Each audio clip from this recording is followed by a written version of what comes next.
everyone. Morning. And if anyone knows me, I'm a long talker, so it's why I brought my own little clock up here so I can make sure I'm not a long talker. And one thing I'm sadly going to do is probably not give you a lot of answers, but hopefully ways to ask some questions.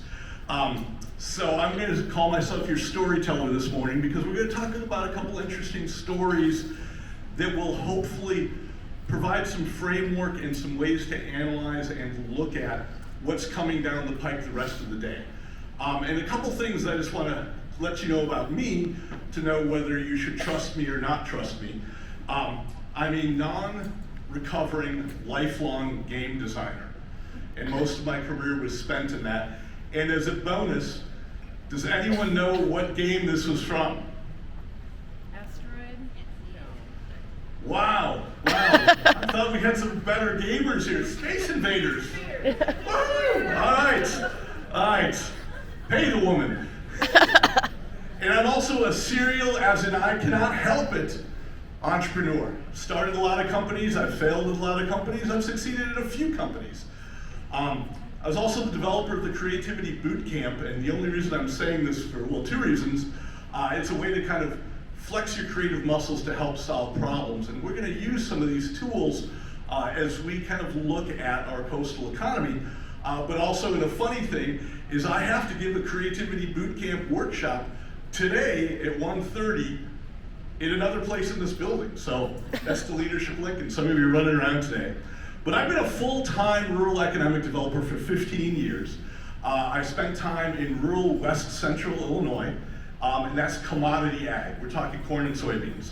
I spent time in the western Upper Peninsula of Michigan, and Michigan, the Upper Peninsula, is still recovering from incredible excessive timber harvesting, which basically started when the Chicago fire started and they needed all that timber down there, and excessive iron mining without checks and balances. So I'm kind of familiar with the whole idea of sustainability, in hindsight is 2020. And I've been doing economic development on the Central Coast here since 2020. And I wanted to let you guys know, and you know this already because I am so thankful for Representative Gomberg and the Coastal Caucus to land this event squarely in the middle of the 2024 International Economic Development Week. Can I get a woo? Yeah. It's one of those things that our staff is just so excited about. Actually, we kind of poke fun at it, but it is a chance for economic development organizations to tell their story.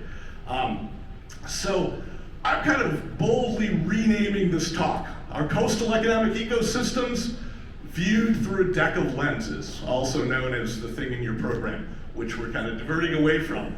But really, we're kind of looking at that. So I'm going to start us off with a familiar image. And we all kind of know what that is. There's a couple different ways to look at. Is the glass half empty? That's a pessimist. Is the glass half full? That's an economist. Maybe the glass is twice as big as it needs to be. That's an engineer. And we can ask ourselves, is that fresh water? Salt water? Is it brackish from an estuary?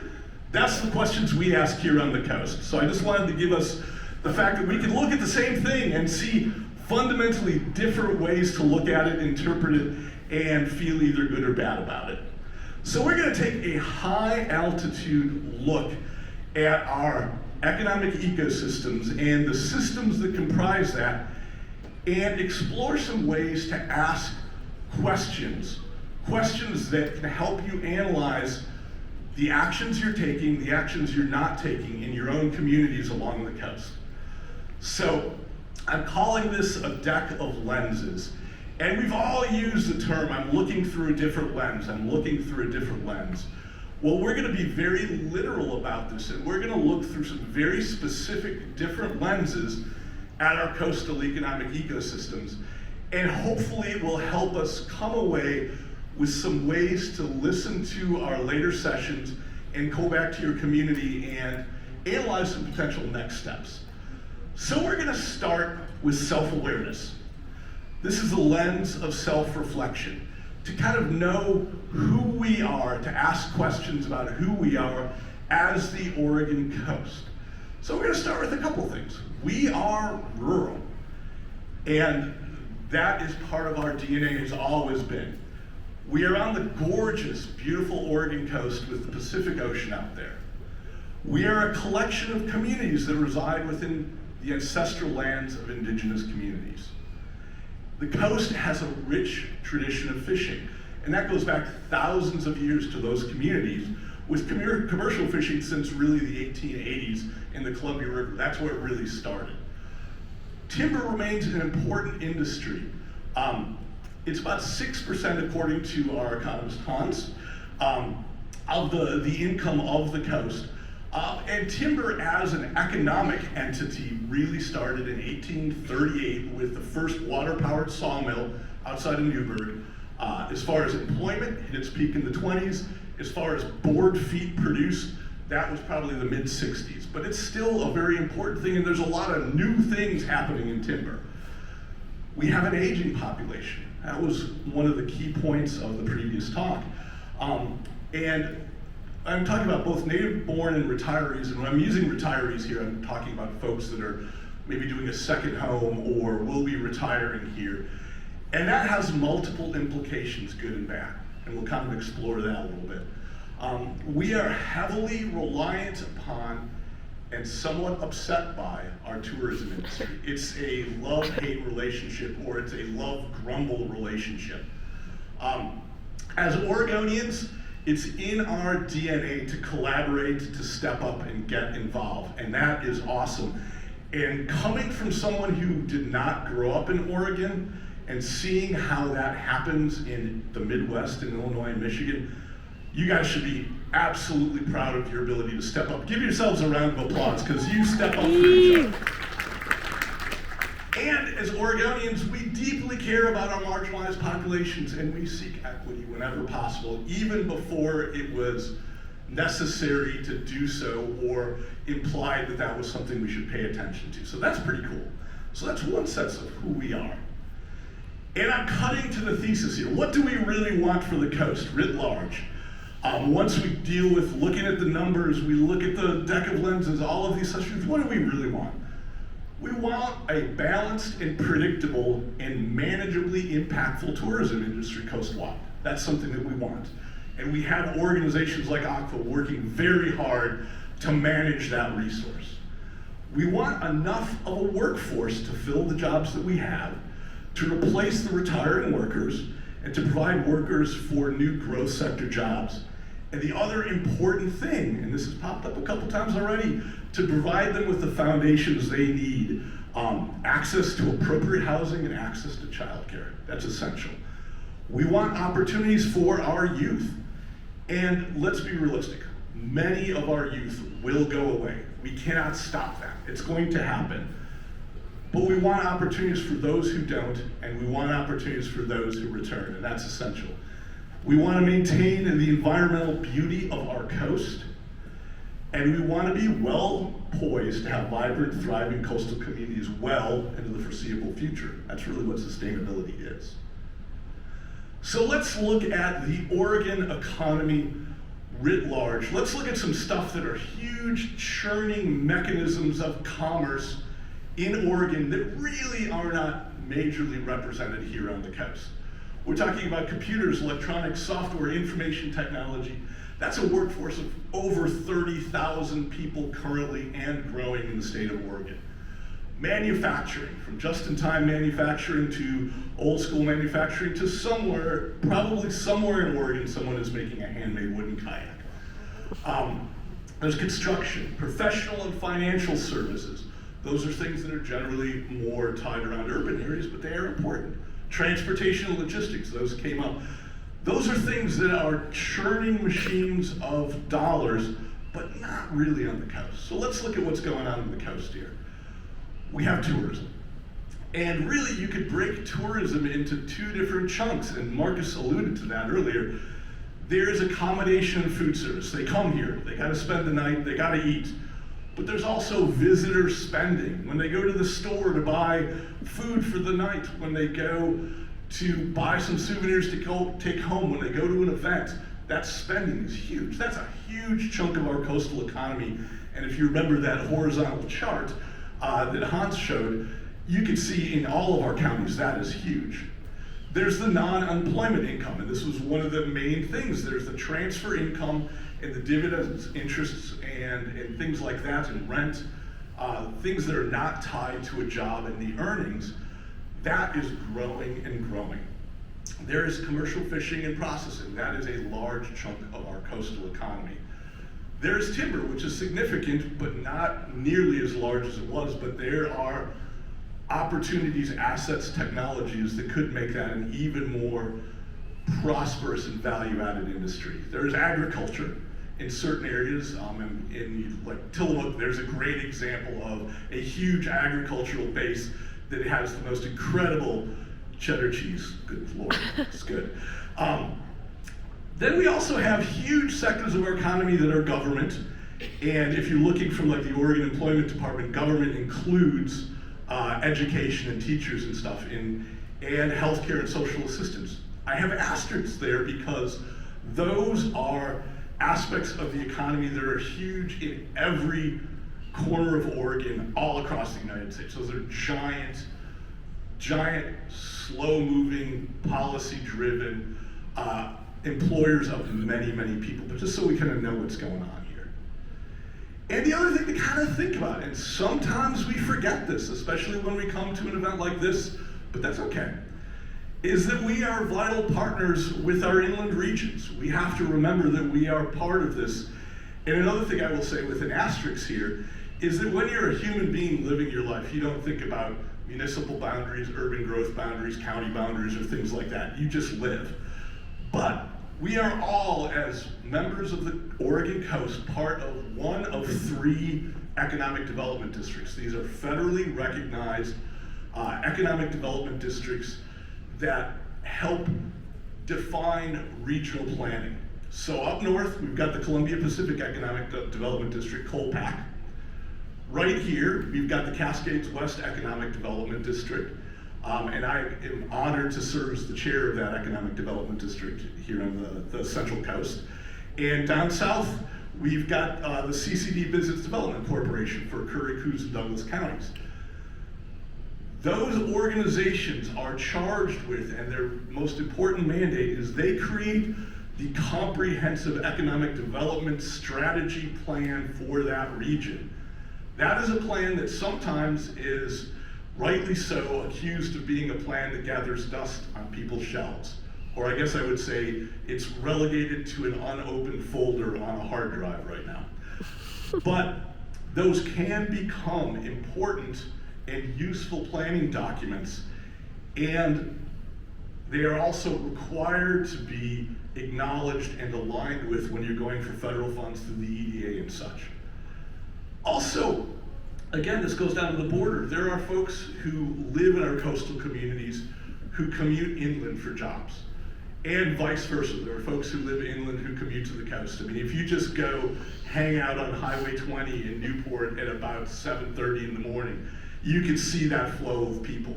People are moving all over the place. They don't care about borders. But just remember, we are part of that region, and there's probably some opportunity there. So now we're going to look at the lens of sustainability, what could also be called the lens of the 3-legged chair. That's really what they wanted this talk to be about before I went off into left field, but this is a good way to think about some of the different efforts that we're working on in different interlocking economic systems. The goal really of sustainability, however you think about it, is to meet the needs of the present without compromising the future generations to meet their own needs. It's sustaining. And the one thing that really doesn't exist in this card right now and what we're talking about is growth, but we'll get there. So there's really kind of 3 aspects to ways to look at sustainability. Sometimes we look at them holistically, sometimes we just look at one of those. The thing a lot of people think about when they think about sustainability is environmental sustainability. It's the ability to preserve and protect the natural environment. Those could be resources for tourism, resources for extraction or harvesting, things like that, but making sure that environment is there and is not damaged irreparably. There is social sustainability, a focus on the well-being of people and communities. It's about promoting equity, human rights, access to education, housing, childcare, those foundational things that without which economic development cannot happen. And then there's economic sustainability. And economic sustainability sometimes can be seen as sort of a double-edged sword with some social sustainability, environmental sustainability in there. But really, at its heart, it's about maintaining the ability to have financial stability and probably, if you're a for-profit enterprise, growth. And you're doing this by trying to do more with less, by managing your resources, your inputs, and being able to really maximize that financial output from the inputs that come in. And over all of this, we want to make sure as much as possible that we have an ethical underpinning, that we're transparent, that we have respect for diversity, promotion of our collective welfare. So when you're looking at economic systems in your area, take a minute and assess it. How does it fit through this lens of sustainability? So now we're going to go even a little crazier. I'm going to put on my economist Hans hat right now, and he may come up later and shake his finger at me, we'll see. But we're going to call it the lens of the donut of new macroeconomics. And we're going to, because this I think fits with some of who we are on the coast here. And I'm going to point you to some homework, and I'm going to remind you to do this homework later. But an amazing book out there that is really kind of at the vanguard of a new way to think about macro systematic economics is called Donut Economics by a British economist, Kate Raworth. It is a transformational book. It's a tough read. It looks at things globally, but here's basically what it's talking about with donut economics. And you'll see that it relates pretty closely to sustainability. And this is a graphic from the World Economic Federation. But basically what a donut is in the economic sense here, macro, is a sweet spot between two different extremes that we don't want to get to, that we're constantly bumping into. The outside of the donut, think of that the place where there is no frosting, there are no sprinkles. The outside of that donut is really the ecological ceiling of where we live. It is the ecology, the environment, the biosphere, the geosphere. It has a limited capacity to tolerate our tomfoolery. If we mess things up, sometimes it can recover, sometimes it might not. And we're talking about climate change, ocean acidification, pollution, all sorts of things. There is unquestionably human impact on our biosphere. And if you don't pay attention to that in the realm of economics and economic sustainability, you're going to irreparably damage our planet's ability to sustain us all. So that's the outside. You want to kind of make sure the stuff you're doing is below that. The inside of the donut, and it's not the tasty donut hole, think of it as the empty space, is where our social foundations break down to the point where they do not provide the basic human needs for our population, where they do not provide food, water, housing, access to health care, meaningful work, all of those things. And if you don't take care of that either, you don't have community, you don't have healthy environments. But if you can manage all of these systems bouncing around in that donut area, then you're being good stewards of place and people. And that's what we're thinking about. So this is a little homework I'll challenge you with. So the next thing I'm going to say that's kind of important is you should always be skeptical. So we're going to talk a little bit about the lens of the skeptic. Because we get told a lot of things from a lot of different viewpoints, and we just looked at that glass, half empty, half full. So The lens of the skeptic says when you're looking at something, don't take everything at face value just because you hear it. Do your own research and make sure that that research is balanced and makes sense. Also, listen first. You're going to be running into, through your work, opinions, passions, long-held beliefs that are different from your own. Listen first, seek first to understand, and then be understood. That's essential. And then, probably more essential than anything is listen and seek that shared and common goal. Because different opposing viewpoints probably want to get to some area that is very similar into the future. And try to figure out where that common goal is, because that's when you can start accreting the coral reef that will become the solution. And I think the most important thing, and this is, I think, sometimes especially challenging, be prepared to change your mind. If you learn things, if you do research, if you are presented with data, economic data, scientific data, change your mind if that's appropriate. Don't be afraid of that. That means you're appreciating, understanding, and accepting new variables and new information. And also, in this goes a little bit more towards the environmental side of things, but let's trust science to do its job. It doesn't mean blindly believe everything, but trust that cycle of hypothesis, experiment, analysis, and reiteration. But don't be afraid to ask for questions and clarifications, because we've all heard ecological, environmental things that seem diametrically opposed to each other. We need to make sure that the science is there so we can make that analysis. So be skeptical. It doesn't mean being an ass, but it means be a polite, listening person. And I think that will serve you well. Okay, so we're gonna get a little bit more coastally specific here. The lens of future challenges. It's the challenging path. What do we have ahead of us? And some of this stuff is going on right now, but these are some uniquely coastal things that we need to be thinking about now. And I'm only scratching the surface. I mean, if you want challenges, we could talk about those all days. If you want opportunities, we could talk about those all day.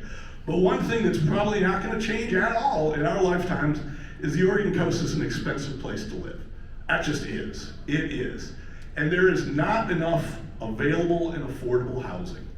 Could that be changed? Probably. And a lot of great efforts happening. That is a slow-moving iceberg, but it's happening. Most of the coast is currently a childcare desert. There's great effort being done to be able to try to solve that problem, but right now, it's not fully solved. Those two items right there are foundational elements for our workforce, especially young folks, young professionals, to be able to come here, to be able to thrive here. So we got to think about that. Also on the coast, buildable lands are at a premium. Their availability, their cost, the topography, the infrastructure, system development costs to make them work. Are they within an urban growth boundary? All sorts of reasons to make those lands very challenging to find, either for housing or for industrial or commercial use. And that is important, and that is unique to a geography. It's not unique to the coast that buildable lands are at a premium, but you can go to places. A couple weeks ago, some of our staff went to a conference in Chinook, Washington, and you look out and there's some serious buildable lands out there. You're like, wow, you could put tons of stuff. Like, I could put 18 Walmarts and still have lots of stuff to see. We can't do that on the coast here. All right, this is also important. Investment on the coast generally lags behind, way behind, other investments in the state of Oregon. And that's despite the strong, strong efforts from our coastal legislature. They work their tails off for us. But if you look at venture and innovation investment on the Oregon coast, if you look at the SBIR and STTR programs in aggregate that have been given on the coast, these are technology investments by federal agencies. Only 1 out of 142 were awarded at the coast. That's 650,000 out of 61 million invested in Oregon. That's unacceptable. Also, we're talking about equity investment, investments where you're investing in a high growth company and taking a part of that company as your potential future reward. Only 0.003% of equity investments have happened on the coast of Oregon out of all the investments in Oregon. That's another thing that we need to look at. Those that are aging in place, this goes back to the data that we saw from Hans as far as population trends, monetary trends, they are significantly slowing down the traditional cycling of housing stock. As they're aging in place, that housing is not being turned over as it traditionally has been. That has some ramifications and some challenges. Another thing, and there's probably going to be some hallelujahs here, our visitors overstress our public infrastructure with the parentheses beyond our ability to effectively pay for it. We have towns of 8,000 to 10,000 people that surge to 40,000 to 50,000 people on weekends. There's wear and tear on everything. There's extra police force, there's wear and tear on the infrastructure, and yet that tax base that's local has to pay for it. That's challenging. Also, here on the coast, not only our lands, but our waters are highly susceptible to things like the effects of climate change, probably more so than other areas. And it is a kind of a funny aside, when I worked in the Upper Peninsula of Michigan, they would advertise it as the place in the country to be least affected by climate change. Come here if you don't give a crap. Which is an odd way, but then, I guess they were true. So also we're gonna look really quickly here at the lenses of assets and opportunities. We are in the start of a historic investment in broadband infrastructure, and on the other side of that, an investment in digital access and equity. This is awesome. We thought the money was going to be there to solve all the problems nationwide. It's not going to be, but we can make a significant impact, and that can help businesses, medicine, telehealth, education, everything. I'm not going to be political here, but there are opportunities in offshore energy. There's wave testing, there's off the South Coast offshore wind. We won't get into the political yes and no for that, but there are opportunities there. Also, there's a huge opportunity with the expansion of the Port of Coos Bay, expanding their container capacity potentially up to 1.2 million containers through that port every year. Maybe taking up to 10 to 12% of the container traffic on the western seaboard. That's pretty amazing. We are in the middle of the largest transfer of wealth in history. Boomers and the silent generation are passing their money down. We're talking about $84 trillion in assets through 2045. That's something to think about. The CHIPS Act, nationwide and in Oregon, is spurring innovation. It's not quite coastal, but there may be opportunities for clusters and partnering. And we're talking 3,000 to 6,000 new jobs in Oregon due to state investment and federal investment. We also have 5 coastal marine reserves, and one of which is a UNESCO Biosphere Reserve, Cascade Head. That is an amazing natural asset, but it's also a place for good science to be done about how we can interface with the ocean. Oregon and Oregon State Legislature is waking up to our blue economy potential. That's something that Marcus and ACFA are working on with their Oregon Cluster Initiative, something that we're working on, something that Hatfield has been working on since they started. There is so much potential there, not to try to catch up with Washington and California, but to basically make our own path. That's pretty cool. And we have unmatched recreational assets, absolutely. And as we saw during the pandemic, some of those are nearly recession-proof and pandemic-proof. And it also includes the dunes that inspired Frank Herbert to write Dune, and the very weird David Lynch 1984 film, and the still ongoing Denis Villeneuve saga. Maybe there's an opportunity in sandworms or sandworm tourism, I don't know. So we got a couple more quick things. I'm going to wrap up real quickly here. This is my viewpoint from spending most of my career as a game designer, board games, computer games. You can look at economic systems as a game designer and come up with some interesting insights. You want to understand what the victory condition is. What are you seeking for? What is the end goal of any system you're looking at? What are the rules to the game? Some of these are regulations, some of these are cultural. Can you make new rules? What are the interesting decisions you get to make? A great game designer, Brian Moriarty, said that a game is really a series of interesting decisions. Now, another thing that's really kind of cool from the game designer world is the ability to prototype something, some kind of solution, some kind of approach to the game. You could do this in Excel, pencil and paper. Can you try things out and then use the process of rapid iteration and testing to see how that works? Try, tweak, try again, adjust the rules so you can get to some point in that system.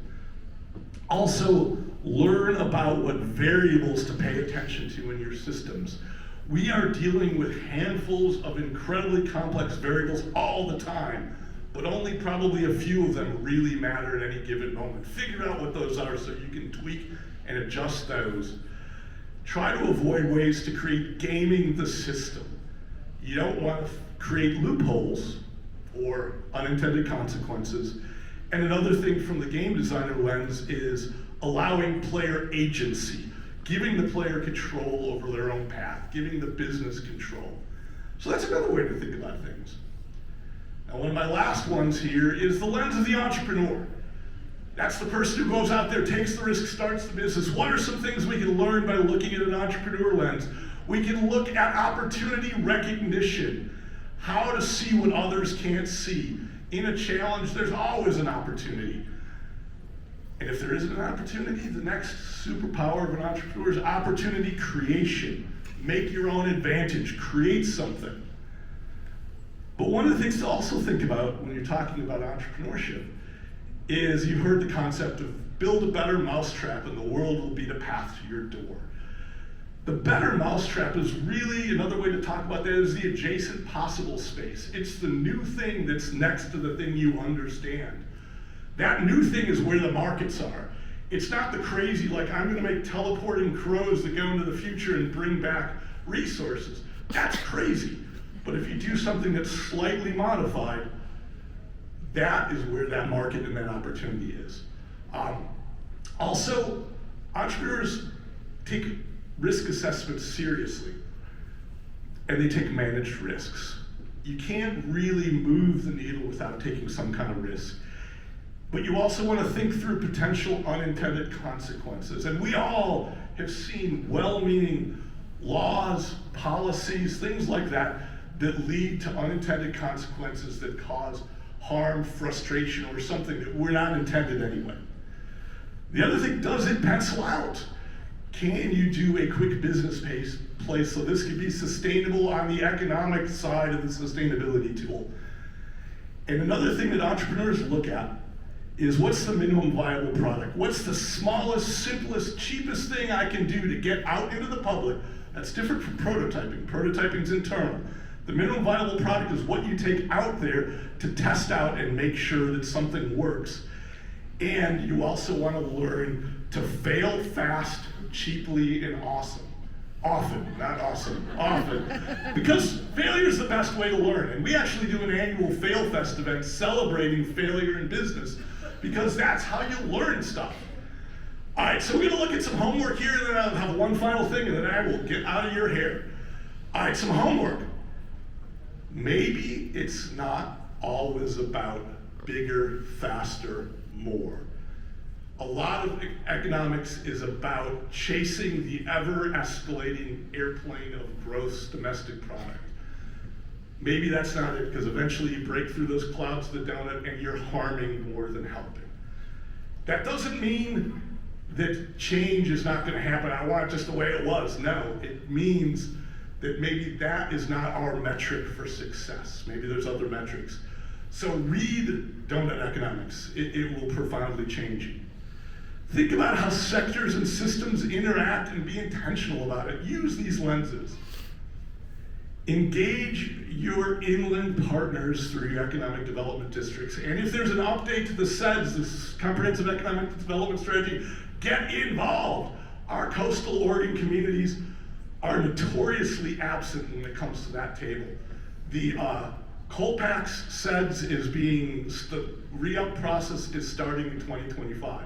Cascades West, that is starting this July. Down at CCD in the South Coast, that's happening probably about 2028 because they're ahead of the game. But keep your eye on that and get involved in that process.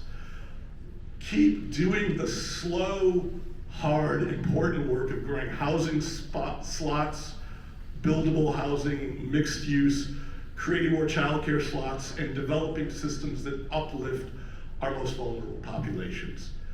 Celebrate and sustain what's amazing about the Oregon coast. Collaborate, it's one of our superpowers as Oregonians, and listen to the amazing sessions today. Grab some ideas, try some things out quickly and cheaply, ramp up your iterative learning, and it's okay to fail.